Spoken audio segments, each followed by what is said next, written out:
मित्रांनो नमस्कार, जय श्रीराम.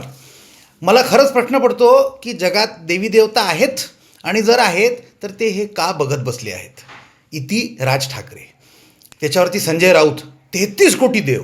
म्हणजे ते हे म्हणतात की नुसते एक दोन नाही तर आपल्या हिंदू धर्मात तर 33 कोटी देव आहेत. तर हिंदू धर्माचा, मान्यतांचा आणि हिंदू लोकांच्या भावनांचा अपमान करण्याचं काम राज ठाकरे मागचे काही महिने सातत्याने करत आहेत. याची अर्थात तीव्र प्रतिक्रिया हिंदू समाजातनं येते आहे. पण याची खरंच चिंता करायची कोणी गरज असेल तर ती काँग्रेसनी का ते पुढे सांगतो. आता मी जसं म्हटलं, राज ठाकरे सतत अपमान करत आहेत हिंदू लोकांचा.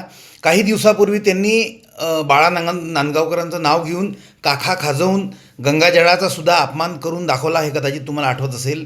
याचबरोबर संजय राऊतसुद्धा देशाचा, भारतीय सैन्याचा, हिंदू भावनांचा सतत अपमान करतच असतात. काही दिवस मागे मुस्लिमांमुळे या देशाला स्वातंत्र्य मिळाले हा त्यांना नवीन शोध 80 वर्षानंतर लागलेला आहे. उद्धव ठाकरे तर रामभक्तांना हरामखोर म्हणतात. शेंडी जानव्याचे हिंदुत्व आमचे नाही म्हणतात. बरं नसेल पण कोणतं हिंदुत्व आहे ते तर सांगा. म्हणजे जसं मोदींनी हिंदुत्ववादाचं प्रतीक असणारा CAA कायदा आणला, त्याचंसुद्धा समर्थन उद्धव ठाकरे लोकसभेत करू शकले नाहीत. एवढंच काय तर ते राम मंदिराच्या प्राणप्रतिष्ठेलासुद्धा गेलेलं नाहीत. मात्र जे बघून मला ठाकरे बंधू काँग्रेसच्या रस्त्याने जाणार असे वाटते तो प्रसंग याहीपेक्षा भेदक आणि सूक्ष्म आहे आणि त्यामुळे फारसे कोणाचे लक्ष जाणार नाही आणि म्हणूनच तुमच्या निदर्शनास आणून द्यायची इच्छा आहे. तर एका मुलाखतीत राज ठाकरे भाजपवर आरोप करत म्हणतात, बीफ एक्सपोर्ट्समध्ये आपला भारत देश 2013मध्ये 9व्या नंबरला होता, तो आता 2ऱ्या क्रमांकावर आलेला आहे.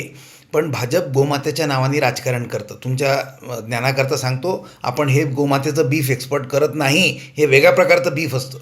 यावर जसे संजय राऊतांनी देवी देवता आहेत का हा राज ठाकरेंचा प्रश्न ॲम्प्लिफाय केला होता, तसेच एक पाकीट पत्रकार दुटप्पीपणा आहे हा भाजपचा हिंदुत्वाच्या बाबतीत असे बोलून हा आरोप ॲम्प्लिफाय करतो.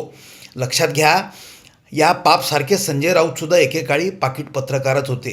तर काय हा पाप काय म्हणतो, दुटप्पीपणा आहे हा भाजपचा हिंदुत्वाच्या बाबतीत.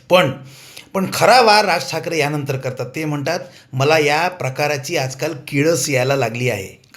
काय म्हणतात राज ठाकरे, मला हिंदुत्वाची किळस यायला लागली आहे. ही तर मुस्लिम लागूलचलनाची पराकाष्ठा झाली. राजनी आपण हिंदूंचा अपमान करण्यात मोठ्या भावालासुद्धा मागू टाकू शकतो हे दाखवून दिले. दिल्लीत हिंदूंचा आणि त्यांच्या धर्माचा तिरस्कार करणारे गांधी कुटुंब आहे. आता मुंबईतसुद्धा त्यांच्याशी स्पर्धा करणारे ठाकरे कुटुंबीय आहे. आणि म्हणूनच मला वाटते की हे दोन बंधू काँग्रेसच्या रस्त्याने जाणार. आज इथेच थांबतो. जय हिंद, जय श्रीराम.